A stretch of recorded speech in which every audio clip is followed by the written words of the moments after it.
अध्यक्ष महोदय, 293च्या सत्ता पक्षाच्या प्रस्तावावर चर्चा करताना आज मी महायुती सरकारचे अभिनंदन करण्याकरता या ठिकाणी उभा आहे। अध्यक्ष महोदय, आज शेतकरी असेल,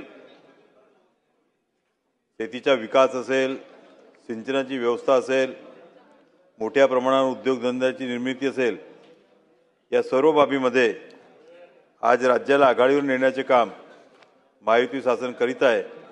त्याबद्दल मी त्यांचे अभिनंदन करतो अध्यक्ष महोदय।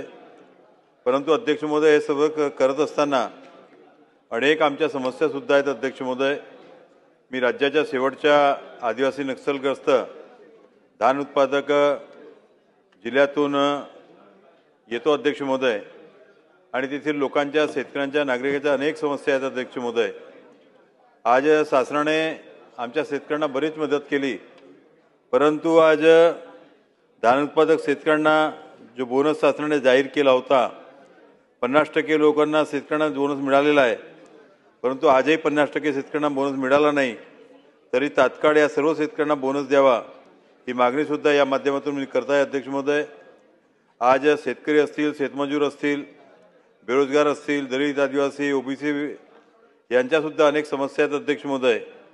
आणि या मागासलेल्या आमच्या जिल्ह्यातील लोकांना कोणत्याही प्रकारचा उद्योगधंदा नसल्यामुळे अनेक लोक बेरोजगार आहेत, त्यांना कोणतेही काम नाही, आणि त्यामुळे आज आपण पाहतो की अनेक बेरोजगार युवक आज अनेक प्रकारची भटकंती असेल, निराशा असेल, व्यसन असेल, अनेक वाईट मार्ग आहेत, याकडे ते वळत आहेत। आणि म्हणून आज हे सर्व उद्योगधंदे आपल्या राज्यामध्ये आणत असताना जे मागासलेले जिल्हे आहेत, अशा गोंदिया जिल्ह्यामध्ये सुद्धा शासनाने उद्योगधंदा सुरू करावा या माध्यमातून मी विनंती करत आहे अध्यक्ष महोदय। यासोबत आज शेतीचा विकास करत असताना त्यामध्ये सिंचनाची जी सुविधा आहे, आज आमच्या गोंदिया जिल्ह्यामध्ये अनेक प्रकल्प आहेत। रजेगाव काठी असेल, तेडवा शिवनी असेल, कटंगी, कल्पात्री, चुलबन, झाशीनगर असे अनेक प्रकल्प आहेत, परंतु हे प्रकल्प जुने झाले। त्यांची जी सिंचन व्यवस्था आहे, कॅनल्स आहेत, अध्यक्ष महोदय 1 मिनिट व्हायला आहे, बोला ना, 3 मिनिटं। आणि म्हणून यांना सर्व सुधार करण्याची आवश्यकता, यांची दुरुस्ती करण्याची आवश्यकता आहे अध्यक्ष महोदय।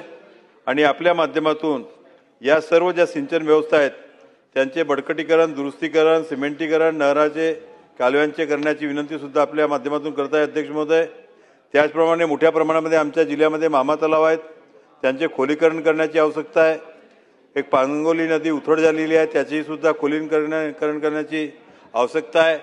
आज विजेचे, आपल्या सौर ऊर्जेवर आपण शेतकऱ्यांना वीज देत आहोत अध्यक्ष महोदय, परंतु त्यासोबत ज्या अनेक समस्या आहेत, आमच्या इथं पाण्याखालील भागामध्ये सौर पंप हे यशस्वी होऊ शकत नाही, म्हणून त्यांना आपली जी विद्युत व्यवस्थेच्या माध्यमातून त्यांना पंप देण्यात यावे ही सुद्धा मागणी या माध्यमातून मी करत आहे अध्यक्ष महोदय। यासोबतच आज जे अनेक घरगुती वीज ग्राहक आहेत, आज जे नवीन स्मार्ट मीटर लागत आहेत, त्यामध्ये मोठ्या प्रमाणामध्ये त्यांचे बिल वाढून येत आहेत अध्यक्ष महोदय। आणि म्हणून याबद्दल अनेक गैरसमज लोकांमध्ये निर्माण होत आहे, तर हे दूर करण्याकरता आज महावितरणच्या माध्यमातून सुद्धा प्रयत्न करणे गरजेचे आहे अध्यक्ष महोदय। त्याशिवाय आज आमचा जिल्हा आदिवासी नक्षलग्रस्त असताना सुद्धा एकही अभियांत्रिकी महाविद्यालय नाही, कृषी महाविद्यालय नाही, कौशल्यावर आधारित कोणतेही प्रकारचे प्रशिक्षण केंद्र नाही, आणि म्हणून गोंदिया जिल्ह्यामध्ये नवीन अभियांत्रिकी महाविद्यालय शासनाने सुरू करावं, कृषी महाविद्यालय सुरू करावं ही मागणी सुद्धा मी करत आहे अध्यक्ष महोदय। आज जिल्हा स्तरावर आज आपल्या येथील आदिवासी असतील, ओबीसी असतील, एससी असतील, मागासवर्गीय असतील, यांचे हॉस्टेलसुद्धा बांधण्यात यावे, जेणेकरून या मुलांना चांगलं शिक्षण घेता येईल। त्यासोबत आज शेतीचे जे पांढऱ्या रस्त्याची फार मोठी समस्या आहे, हा बांधण्याकरता शासनाने आपल्या बजेटमध्ये एक मिनिट बजेटमध्ये घोषणा केली होती, तरी यामध्ये सुद्धा मोठ्या प्रमाणामध्ये प्रयत्न करणे गरजेचे आहे अध्यक्ष महोदय।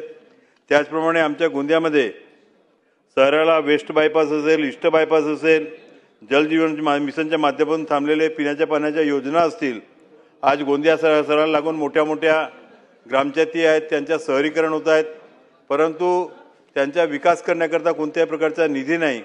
आज शहरामध्ये सुद्धा अनेक समस्या आहेत, त्यांचा सुद्धा विकास करण्याकरता ग्रामीण भागातील लोकांच्या म्हणजे तेथील भौतिक सुविधा उपलब्ध करून देण्याकरता आज शासनाने एक ठराविक निधीसुद्धा या माध्यमातून उपलब्ध करून द्यावी हीच विनंती आपल्या माध्यमातून मी करतो अध्यक्ष महोदय।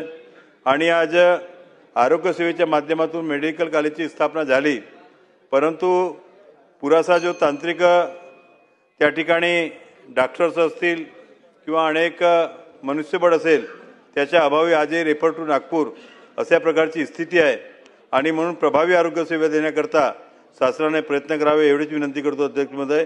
धन्यवाद।